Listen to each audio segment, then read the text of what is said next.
Let's see, the last thing I wanted to say, which I was going to say at the beginning, but I didn't, is that I want to recognize Denis Cahotis. Denis, do you mind just letting people look at you, who is like Empower organizer for the campaign that was born from Thank you. When the board of Empower decided to spin the Transformation Center off, realizing that if you get out there with big picket signs and you maybe break into the commissioner's office and offer them a cookie that says, let's see, what was that one? What did the cookie say?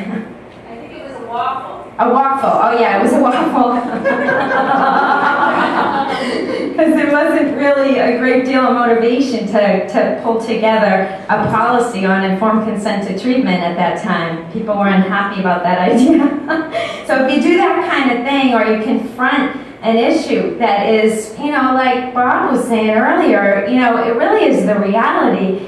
We can really recognize that we're not where we want to be as a system, but at that time people weren't wanting to talk about that. And so if you're doing those kinds of things, you can't at the same time be partnering with some of those very same people within those same structures, the early adopters, the passionate, finding those people that are change makers, within the system.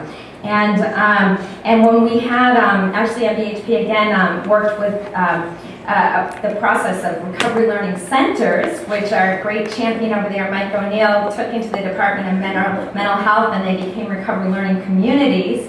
And BHP funded a performance incentive that in part evaluated Empower's readiness to become this kind of collaborative organization. And we brought in somebody from Executive Service Corps to talk to stakeholders in the system and in our community about, is Empower ready? A lot of nice things were said. They looked at our budget and said we got good audits and we were really accountable and we could handle more money.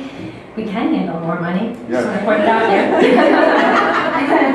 But the bad things were just so beautiful that at the annual meeting where we had a big conference, Monica Briggs created these beautiful T-shirts, and we were splitting, and we were making this historic vote to split the organization into the Transformation Center and Empower. Transformation Center would have public money, Empower would no longer have any public money and be its own sort of independent activist group.